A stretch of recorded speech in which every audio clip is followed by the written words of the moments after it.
how was raising the first fund? It was fun. It was a bit like blind dating. A lot of blind dates, not much success. But I think we eventually saw well over 100 people, and we had 6 people ultimately say yes and give us money. And the 6 people totaled $3 million. What worked? What didn't work? 100 meetings. There must have been some lessons. What was interesting is anyone who knew me as a kid wouldn't give us money. So, because the perspective was me as a high school kid or a elementary school kid or whatever. So I had no success with anyone I knew. But of the original 6, 4 of the 6 were in the Forbes 400 wealthiest people in America. So we went to people who were worth $400 million. We asked them for like $500,000. And that was a good strategy, actually. And what was interesting is the people who were entrepreneurs really liked the idea of backing a couple of young guys who were entrepreneurs. And I think that was a big part of the connection.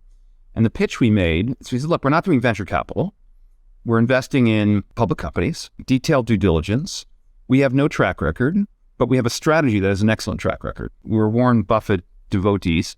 And we said, look, we're putting all of our collective net worths in. We're missing out on the opportunity to go work at McKinsey or Goldman Sachs to do this. We've been successful up to date in everything we've done.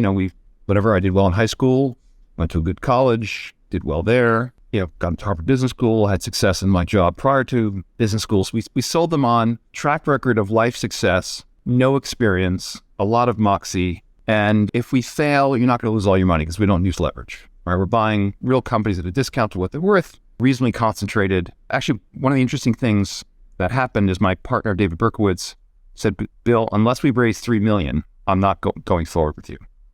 And so we were stubbornly stuck at like 2.6. And it's like February. And we're like, look, if we don't launch by March 1, we're done. And when we went to see people, we actually wrote up a number of investment ideas. We wrote up 4 companies. And one of the guys we went to see was the heir of a famous New York City real estate family. And he turned us down. But he invested in all the ideas. One of them was up 90% between the time we saw him. One was up 50, one like doubled. And like the short we recommended imploded. I mean, it was like an incredible thing. And he calls us up sheepishly and he says, look, I invested in your ideas and I felt it was morally wrong for me not to invest with you guys. And he gave us $500,000. And that was like the increment that got us over the $3 million mark and we started. And we made it to 3.1 with that check.